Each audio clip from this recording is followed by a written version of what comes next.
What's up, you guys? Welcome to another one of my review videos. This is a wheel and tire cleaner from Mafra's Maniac line. Today I'll be reviewing this product and showing you how it performs at all the different dilutions recommended on the bottle. I'll even throw some in my foam cannon to see how it does out of there, so stay tuned to the end to see if I recommend this product and to see if it can become my next go-to wheel cleaner. I'm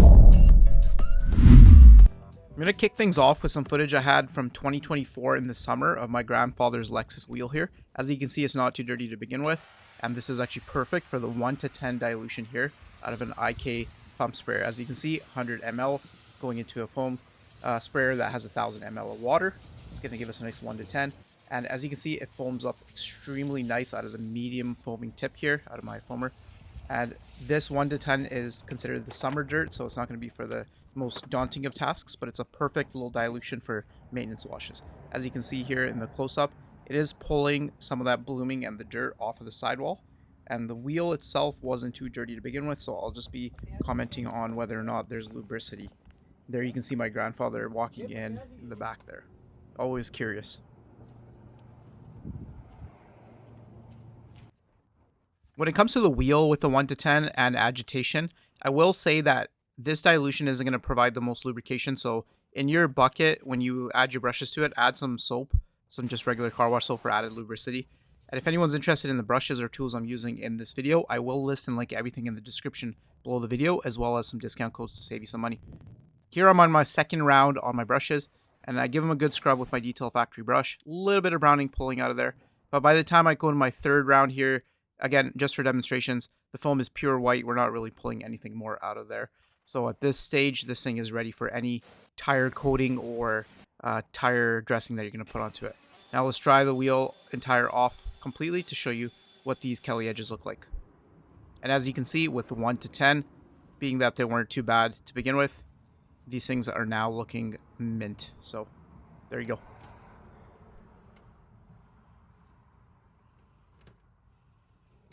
And next, we're going to be looking at the Audi here. This is about a week and a half worth of brake dust accumulation and a little bit of blooming coming out beneath that old tire dressing that you see on the tires there as well.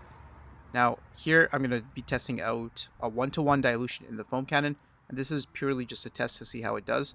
And then we'll do the 1 to 5 out of my IK Foam Pro 12.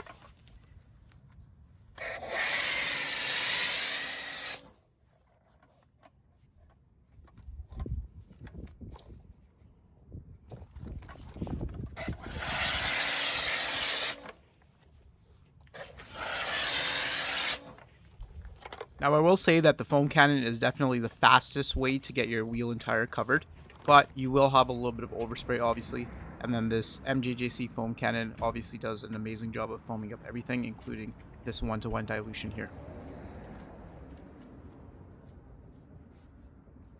With a mixture of 1 to 1 in the foam cannon, by the time it actually hit the wheel, it was way too diluted. I think it was diluted more than 1 to 10 because it's not pulling any blooming off of these wheels and tires. And plus, while I was doing the contact wash, I can feel that there was not enough lubricity, so I actually sprayed some more of the chemical on with my sprayer just to add a bit more lubricity, but 1 to 1, definitely not the way to go. Here in the next demo, this is going to be the 1 to 5 dilution ratio, which they call the winter dirt, and I'll be showing it out of my IK Foam Pro 12 here, and you'll get to see how this stuff foams up, and clearly, as you can see, with the medium foamer, no problems whatsoever. We're getting thick foam that's going to cling and give it plenty of time to do its job. That all being said, let me know in the comments what your favorite way is to spray your wheel cleaner onto your wheels. Do you like to foam it like I do, or are you more of like a traditional spray on, let it do its thing, just out of a spray bottle type of person? So let me know. And it's worth noting that I'm using a excessive amount of product here for how clean this wheel was, because this is just for a demonstration. So with a wheel this clean, you only need about half amount of product to get the same amount of work done. And then when it comes to the contact wash, with the 1 to 5, you get the perfect amount of lubricity underneath your mitt or your brushes, and it does a decent enough job removing and loosening up that brake dust so you can go in with your contact wash and knock it all the way out. And then on the tire itself, we got a little bit of browning out of there. By the time we were on our second round here on the tires, even after agitation, there was no more browning coming out of the tires. So it did a good job. And now for the final demo here, we're in the present time, May 2025, and it's my grandpa's Lexus again. As you can see, this time there's a bit more brake dust on those wheels, although not overly caked. and the tires themselves have more blooming. It's harder to tell on this side of the vehicle because of the sunshine. On the other side, you can definitely tell the tires have way more blooming. So here's the 1-to-3 dilution, which is the strongest they recommend, and it's out of my Maniac axle foamer. So let's see how it does.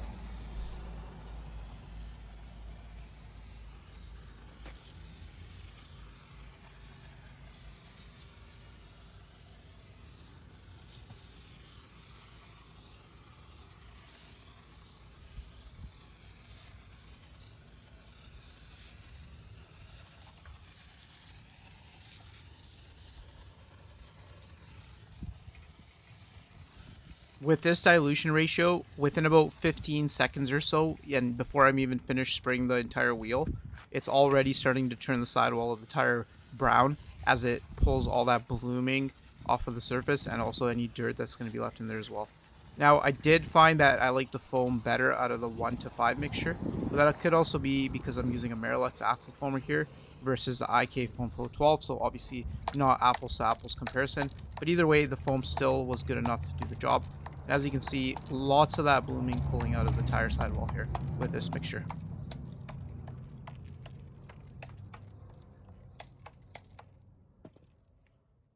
And when I go in with my brushes for the contact wash, obviously there's plenty of lubrication here. Even if you just had plain water in your brushes bucket, I wouldn't be too worried. Again, tons of that blooming pulling off. And then by the time I go in for my second round, I could probably leave it like this and it'll be good enough, but just out of curiosity, let's spray it down again. And a little bit of browning was coming out in the second round here, but for the most part, that first round was pretty effective and definitely good enough that if there is that little bit of blooming left that you can kind of see, by the time you get your tire dressing, your tire sealant on there, it's all going to be gone. It's not going to be visible. So as you can see, yeah, the foam turns a little bit brown, but it's definitely not worth a third round. Those Kelly edges are looking pretty good. Alright guys, now it's time for some final thoughts on the wheel and tire cleaner by the Maniac line. And overall, I gotta say this product is extremely effective and it works really, really well. So the hype that you see, or you saw last year and the year before on the internet with people are comparing this to other products, it was true. This product is extremely effective. And the other benefit to it is it smells really good. Now, that being said though, a lot of people were commenting on how good this product smells and how it wasn't as cough-inducing as some of the other products out there. But I can tell you one thing, though. Just because a product smells good does not mean it's safe. And it's probably going to do the same amount of damage to your lungs if you inhale it compared to, like, say, an Adams wheel and tire cleaner or ADS or Meguiar's or whatever other brand. I just want to throw that out there because not a lot of people mention that when they mention the smell. So just don't go out and inhale chemicals.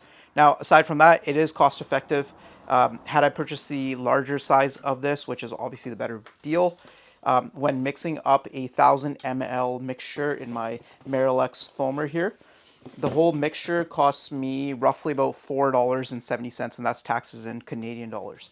So it is very effective because that 1000 ml mixture, I can probably clean my wheels and tires 2 or 3 times depending on how many times I spray it. So it is pretty cost effective compared to just going and buying a ready-to-use product on the shelf. Some of the other things about this product here is that, while it's a good product, it's a really good product, I don't know if I'm going to end up buying the larger version of this product from TOC Supplies or even Amazon, just because at 1-to-3, this product is equally as effective as the ADS tire cleaner over there at 1-to-4. And that product can be used on wheels and tires. It's just as safe as any of these other products. I've tested it numerous times. So for me, that product at the same 1000 ml mark, it's about $1 less per use. And plus, I really have been enjoying Armor Detail Supply products. So just for that reason and brand preference, I'd be using that product more than this. Now, that's not to say that I'm taking anything away from this product. It's still a great product and it holds its own. And in other markets, this might be cheaper than buying ADS. So that's something to take into consideration as well. Now, that all being said, if you enjoyed this video, I do make car detailing content, obviously. My name is Rav, and I just wanted to introduce myself. So because I make car detailing content, mostly reviews and how-tos, you might enjoy my channel. And if you do, hit the like button right here, subscribe, and turn on bell notifications so you stay up to date with all the latest content. And that all being said, there's a video popping up on your screen right about now. That's going to be the next video I suggest you watch. There's also a product link right here and then a subscribe button here again as well. Now guys, I really do appreciate each and every single one of you that tune into my channel and watch the videos. It means a lot to me when you leave comments and all that kind of stuff. So that all being said, I'll see you in the next one. Take care and drive clean.